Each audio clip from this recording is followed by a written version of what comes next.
En el principio, Dios creó los cielos, el mar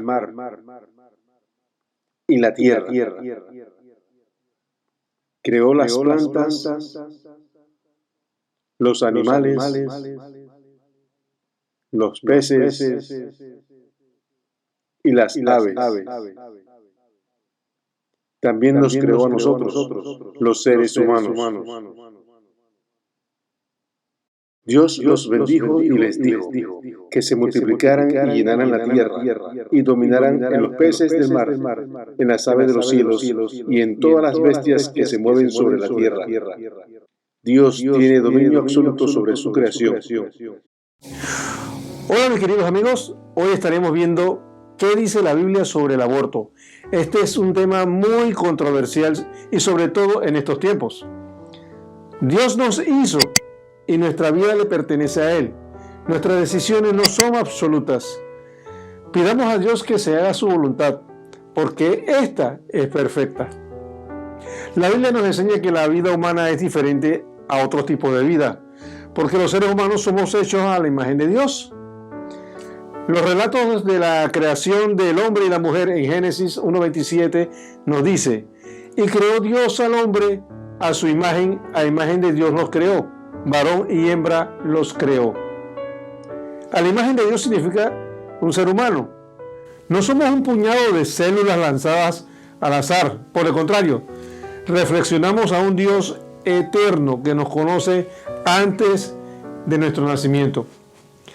En el libro de los Salmos, capítulo 8, versículos del 5 al 7, dice: Salmo 8, versículos 5 al 7. Le has hecho poco menor que los ángeles, y lo coronaste de gloria y de honra. Le hiciste señorear sobre las obras de tus manos. Todo lo pusiste debajo de sus pies, ovejas y bueyes, todo ello, y asimismo las bestias del campo. Al hombre y a la mujer se le da dominio sobre todo lo demás. Dios lo hizo así, como su obra maestra. No solo nos hizo Dios, Él nos valora y nos tiene en su mente. La Biblia nos habla de un Dios que nos ama tanto, que se humilló haciéndose humano para morir por nosotros. Eso lo podemos ver en Romanos capítulo 5, versículo 8. Todo esto claramente contradice al aborto, que nos dice que la vida humana es desechable. La ciencia y la medicina nos han tratado de convencer que el aborto es un método anticonceptivo. ¿Pero qué es el aborto? El aborto es la interrupción y la finalización prematura del embarazo de forma natural o voluntaria, hecha antes de que el feto pueda sobrevivir fuera del útero. Dependiendo de los países, existen diversas legislaciones sobre el aborto, desde aquellas que lo permiten con pocas restricciones, por considerarlo como una ampliación de los derechos reproductivos, hasta legislaciones que lo prohíben por considerarlo una forma de homicidio. Hoy día muchas personas justifican el derecho al aborto por diversos motivos: un embarazo no deseado, un abuso sexual o una violación. Pero la gran mayoría de estas personas se basan en el principio de que la mujer tiene el derecho a decidir porque ese es su cuerpo. Pero si el embarazo es producto de una violación, según la Biblia, Ezequiel capítulo 18, versículo 20, el alma que pecare, esa morirá. El hijo no llevará el pecado del padre, ni el padre llevará el pecado del hijo. El bebé producto de una violación es un ser inocente. No tiene por qué pagar con su vida el pecado del padre. El problema es que con el pasar de los siglos hemos ido sacando a Dios de nuestras vidas, y lo digo por el hecho de que ahora, en estos tiempos, hemos llegado a pensar que los niños los hacemos nosotros mismos y podemos decidir qué hacer con ellos. Y nos olvidamos de que Dios es el que sopla el aliento de vida.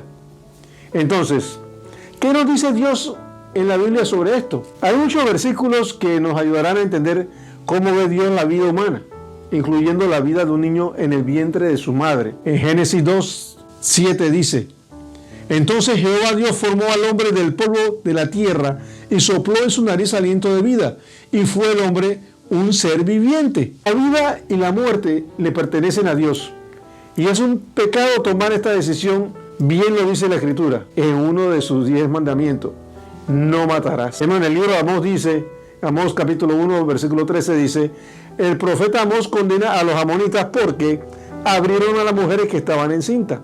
Todo nacimiento es un milagro y cada niño es un regalo de Dios. Ahora veamos la ley de Dios, la que le dio a los israelitas en el Éxodo capítulo 21 del 22 al 23. Dice: leyes sobre actos de violencia. Si algunos riñeren e hirieren a una mujer embarazada y ésta abortare, pero sin haber muerte, serán penados conforme a lo que les impusiese el marido de la mujer, y juzgasen los jueces. Mas, si hubiere muerte, entonces pagarás vida por vida. En este pasaje se refiere a que si muere alguno de los dos, el bebé o la madre, entonces el castigo sería la muerte para el agresor. Miren la importancia y el castigo tan grande que daban para este pecado. Según la Biblia, ¿cuándo comienza la vida de una persona? Según la Biblia, la vida comienza desde el momento de la concepción, o sea, desde el momento en que la mujer queda embarazada. En su palabra, Dios siempre se refiere al niño no nacido como una persona única. Veamos algunos ejemplos que indican que Dios no hace distinción entre la vida de un bebé que está en la matriz de su madre y la de uno recién nacido. Salmo 139, versículo 16. Tus ojos vieron hasta mi embrión, y en tu libro estaban escritas todas aquellas cosas que fueron luego formadas, sin faltar una de ellas. Dios consideraba que David ya era una persona antes de nacer. Veamos también el Salmo 139, versículo 13, donde nos dice: porque tú formaste mis entrañas, tú me hiciste en el vientre de mi madre. Veamos ahora otro caso. Dios ya tenía una misión especial para el profeta Jeremías. Aún antes que naciera, dijo Dios: antes de estar formándote, oiga bien, antes de estar formándote en el vientre te conocí, y antes que procedieras a salir de la matriz, te santifiqué. Profeta a las naciones te hice. Eso lo dice Jeremías 1:5. Esto quiere decir que Dios nos conoce antes de formarnos en el vientre y ya tiene un plan para cada uno de nosotros. A mí me gustan mucho los animales. Acostumbro ver documentales sobre la conservación de las especies. Y hace poco estuve viendo un documental sobre unas tortugas. Y es algo increíble cómo hacen estos animalitos para preservar las siguientes generaciones. En muchos países existen regulaciones legales para proteger estas y otras especies, su entorno y sus huevos. Y además, dañar los huevos de estas tortugas es penalizado por la ley, con multas e inclusive con la cárcel. Y así sucede con muchos animales que el hombre quiere preservar para que no desaparezcan de la faz de la tierra. Y vemos que los gobiernos, empresas privadas y muchas fundaciones donan dinero con este propósito. Yo creo sinceramente que está bien, muy bien, tratar de conservar la naturaleza y el medio ambiente y a todos los animales, pero creo que más importantes somos los seres humanos. Y no comprendo por qué algunas fundaciones y organizaciones mundiales y muchos gobiernos aprueban leyes y hasta apoyan económicamente para que las mujeres pierdan a sus hijos. Mientras tratamos de conservar la cantidad de plantas y animales en proceso de extinción, por otro lado, estamos exterminando el futuro de la humanidad. Los seres humanos somos más valiosos para Dios que los animales. Veamos Mateo 6:26, dice: mirad las aves del cielo, que no siembran, ni ciegan, ni recogen en graneros, y vuestro Padre Celestial las alimenta. ¿No valéis vosotros mucho más que ellas? Pero, ¿por qué el enemigo quiere matar a nuestros niños? La respuesta es muy sencilla. Desde hace muchos siglos, el enemigo ha tratado de destruir el propósito de Dios para cada uno de nosotros. En Juan 10:10 nos dice, el mismo Señor Jesús nos dice, que el ladrón no viene sino para hurtar, matar y destruir. Y yo he venido para que tengan vida y para que la tengan en abundancia.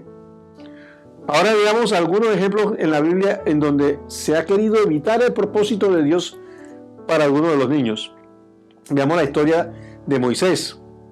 Dice que en aquel tiempo el faraón, para controlar a la población, porque estaba creciendo mucho la población hebrea, primero le dijo a las parteras que apenas nazca un niño varón, lo maten. Y como los parteros no le hicieron caso, emitió un decreto que todo hijo varón sea echado al río Nilo. ¿Para qué? Para que muriese ahogado. Pero la madre de Moisés lo colocó en una cesta al río, de donde es recogido por la hija del faraón, quien lo cría como propio, salvando así su vida. Déjeme decirle que Moisés fue el profeta más importante para el judaísmo, libertador del pueblo hebreo de la esclavitud de Egipto y encargado por Dios de entregar la ley escrita. Moisés es el autor del Pentateuco, en hebreo Torá, los 5 primeros libros de la Biblia que contienen la ley, llamada por ello la ley de Moisés. Moisés es el mensajero enviado al pueblo de Israel y el único en haber escuchado directamente a Dios. No fuera muy importante ese propósito. Pero veamos algo aún más importante todavía. A Jesús, el mismo Jesús, es otro ejemplo en el cual el enemigo quiso acabar con el propósito de Dios. Esto sucedió cuando recién nació Jesús en un evento llamado la matanza de los inocentes, que está en Mateo 2, del 16 al 18. Dice que al darse cuenta Herodes de que aquellos sabios lo habían engañado, se llenó de ira y mandó a matar a todos los niños de 2 años para abajo que vivían en Belén y sus alrededores, de acuerdo con el tiempo que le habían dicho los sabios. El propósito era matar a Jesús, el más grande, el Señor de señores, el Rey de reyes. ¿Puede Dios perdonar a alguien que se haya sometido a un aborto? La Biblia dice en el Salmo 103, del 8 al 10, misericordioso y clemente es Jehová, lento para la ira y grande en misericordia. No contenderá para siempre, ni para siempre guardará el enojo. No ha hecho con nosotros conforme a nuestras iniquidades, ni nos ha pagado conforme a nuestros pecados. Sí, Dios puede perdonar a quienes se hayan sometido a un aborto, si adoptan el punto de vista de Dios sobre la vida. Si te arrepientes verdaderamente, no tienen razón para sentirse aplastados por la culpa. En vista de lo que la Biblia dice sobre la vida de un bebé no nacido, el aborto no está justificado. Debemos confiar en que Dios tiene todo bajo control. La elección de ser madre o padre no es simple una elección humana. Primero es la elección de Dios. Uno se convierte en padre o madre tan pronto como el feto comienza a existir. Y este comienza a existir en el momento de la concepción. Esto no es una cuestión de opinión o creencia religiosa, sino una cuestión de hecho científico comprobable y establecido. No hay nada comparable a tener un hijo. Un niño tiene valor como una persona creado a imagen de Dios y redimido por Cristo, ya sea en el útero o fuera del útero. ¿Qué pasa si, según los doctores, el bebé viene con alguna malformación o enfermedad? Déjame decirte que en ocasiones los médicos se equivocan, pero debes recordar que Dios tiene un propósito muy especial con tu bebé y contigo. Dios, si lo desea, lo puede sanar. Y si no es así, igualmente es un ser humano perfecto para Dios.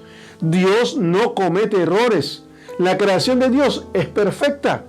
No permitas que el enemigo corte el propósito de Dios que tiene para ti y para tu hijo.